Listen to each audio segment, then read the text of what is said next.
Bueno, otro de los temas de palpitante actualidad que están sobre los titulares o en los titulares de todos los medios alrededor del mundo es este tema de la nueva forma de esclavitud de los profesionales cubanos en lo que ellos llaman misiones internacionalistas, pero cuya remuneración, cuyo mercado laboral, como pudiéramos hablar, entra dentro de los estatus de esclavitud. Hay un ingeniero nacido en España, pero de origen cubano, el ingeniero Javier Larrondo, a quien tenemos esta noche con nosotros, y es un verdadero honor tenerlo aquí esta noche, ingeniero, presidente de Cuban Prisoners Defenders, de la Defensora de Prisioneros Cubanos. Correcto. Cuéntenos en qué consiste esta acción judicial ante las autoridades cubanas, producto de lo que ustedes llaman trato esclavo de los profesionales. Sí, nace de la búsqueda de tratar de atacar al régimen en todos los crímenes de lesa humanidad que comete. En esa búsqueda encontramos que en la isla es muy difícil atacar al régimen.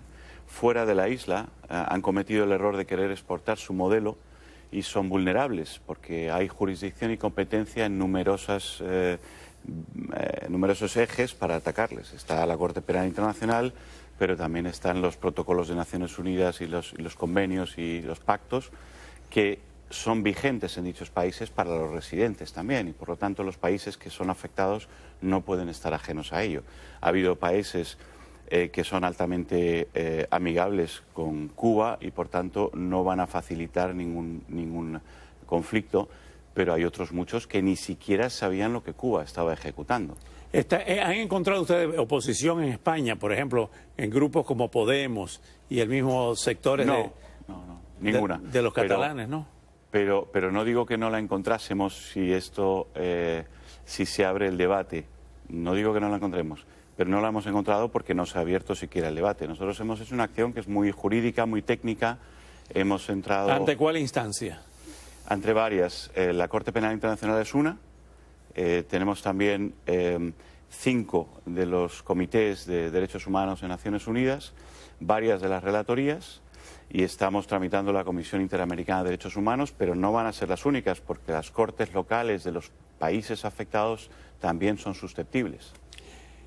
¿En qué consiste, según ustedes y según sus demandas, el trato esclavo, por ejemplo, en los médicos cubanos en misiones internacionales? Bueno, pues para empezar, el 56% dice directamente que no fueron voluntarios. El 40%, 39%, dicen que fueron coaccionados por 2 factores que son de vergüenza. Uno es el ser marcado y entonces que tu familia y tú y tu profesión sufras las represalias, cosa que ellos ven en otros y no quieren verlo, no quieren vivirlo ni de lejos. Y en la otra, el que tienen una deuda de vida, que es una vergüenza por tener la educación gratuita. La educación gratuita que tenemos los españoles también, y desde luego no estamos en deuda con el Estado porque el GDP, el Producto Interior Bruto del país, lo pagamos precisamente los que estamos formados, ¿no? O sea, que esa gratuidad en la educación cubana es un mito. O sea, el gobierno le cobra. No, bueno, claro, es que realmente no hay nada gratis y el gobierno lo que hace es distribuir la riqueza del producto que generan los ciudadanos en diferentes ámbitos. Uno de ellos es la educación.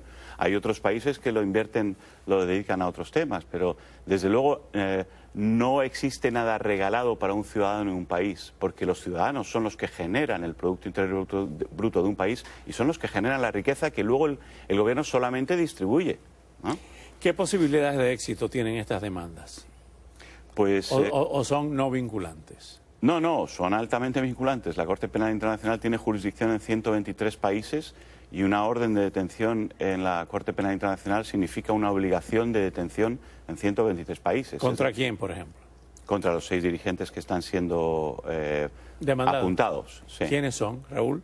Son Raúl Díaz-Canel, ministro de Comercio, ministro de Exteriores, ministra de Trabajo. Son aquellos... Salud Pública. Y Salud Pública. Son aquellos que manejan los ejes que tienen legislación y ejecución sobre estas misiones. No, en la Corte Penal Internacional no se juzga a 200 personas, se trata de juzgar, se da digamos, los crímenes de lesa humanidad tienen que tener una cualidad del poder político y por lo tanto hay una una pirámide y siempre se apunta al más alto de la pirámide. En el caso nuestro hay legislación en cada uno de los ministerios y por tanto todos ellos participan de una manera clave en este tema, ¿no? En el caso de Brasil, Cuba sufrió un gran revés. Sí, y además creo que las declaraciones que hizo Bolsonaro fueron muy acertadas, es decir, él dijo los cubanos podrán estar aquí, pero con 3 condiciones: podrán ver a sus familiares, recibirán el salario íntegro y además convalidarán su estancia aquí profesionalmente. Eso le pareció amenazante al gobierno cubano, imagínese, ¿no? Algo de lo más normal. Tienen más de 100 testimonios en Sí. España. ¿De quiénes? ¿De los médicos? De médicos, deportistas. Yo tengo una deportista de élite, que no solamente no puede ver a su hijo en 8 años, En Cuba. sino que el gobierno le ha dicho que si no te haces del equipo nacional de un país de Europa, te lo rebajamos. Ya no son 8 años, te rebajamos los años en que no podrás ver a tu hija. Tú imagínate. O sea, eso es Chantaje. chantaje. Ahí los artistas se ven afectados por esto, los profesores, todo lo que son misiones de Cuba. Lo que pasa es que los médicos son el 70-75% de ellos, ¿no? Pero ¿hay alguna complicidad de organizaciones internacionales con el gobierno de Cuba, como por ejemplo la Organización Panamericana de la Salud, a través de quienes se triangula el tema de los médicos cubanos? Sin duda, pero en Brasil, por ejemplo. Sin duda, pero no quiero apuntar a la organización como si fuera un apéndice de Naciones Unidas que está participando, sino que no es cómplice del tema. No, es que esa organización está podrida por dentro, pero por personas que están infiltradas por el régimen cubano. Entonces esa organización va a tener que hacer una limpia, efectivamente, porque esa organización ahora mismo está sirviendo intereses políticos del gobierno cubano, ¿no? Pero porque el gobierno cubano ha infiltrado esa organización como infiltra tantas cosas. Es la única organización hemisférica en la que Cuba se mantuvo presente, se retiró de todas las demás. ¿En qué forma la han penetrado? ¿Cuáles son los informes que da la Organización Panamericana de la Salud ante las denuncias de ustedes y ante las demandas de ustedes? No, ante nuestra demanda no sabemos de ninguna respuesta. ¿No ha habido opinión? No, nosotros sabemos que Díaz-Canel ha salido en televisión hablando de que esto es una falacia, que son los americanos y que es el imperialismo. La verdad que me gustaría que me presentasen a los americanos, todavía no los he conocido. Esto está pagado por nuestro bolsillo, somos 10 personas solidarias que lo hemos puesto todo de nuestra parte para este tema, pero la única respuesta que ha habido por ahora es de Díaz-Canel y el gobierno cubano. No he sabido, no he conocido y todavía nadie me ha dicho de una respuesta a la OPS. ¿Han recibido respaldo de organizaciones como la UNPACU en Cuba? Bueno, no respaldo, es que la UNPACU ha sido la promotora de esta... La que ha iniciado demanda. la acción. Claro, la UNPACU, Cuban Prisoners Defenders, José Daniel Ferrer en primera persona. José Daniel Ferrer en la isla está demandando a su país, a su gobierno por crímenes de lesa humanidad. Eso ¿Y los fondos de ustedes de dónde provienen? De mi bolsillo. Donaciones. No, de mi bolsillo. O sea, yo tengo, por ejemplo, Carlos Rojas, todo lo que hemos hecho en los últimos días lo ha pagado de su bolsillo, Blas Jesús Imbroda igualmente, y yo la trayectoria de lo que he tenido que gastar lo he gastado de mi bolsillo. Mi cuenta corriente está esquilmada con este tema. ¿Y usted es una persona próspera, es una persona de recursos sustanciales? Cada día menos. ¿De soluciones fecundas? Cada día menos. ¿A qué se dedica usted?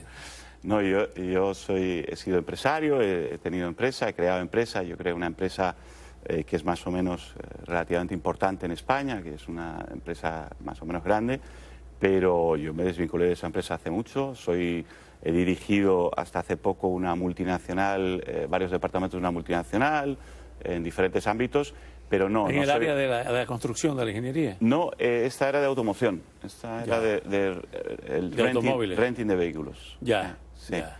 Pero no soy una persona próspera y además cada día que pasa que me dedico al activismo, cada vez menos.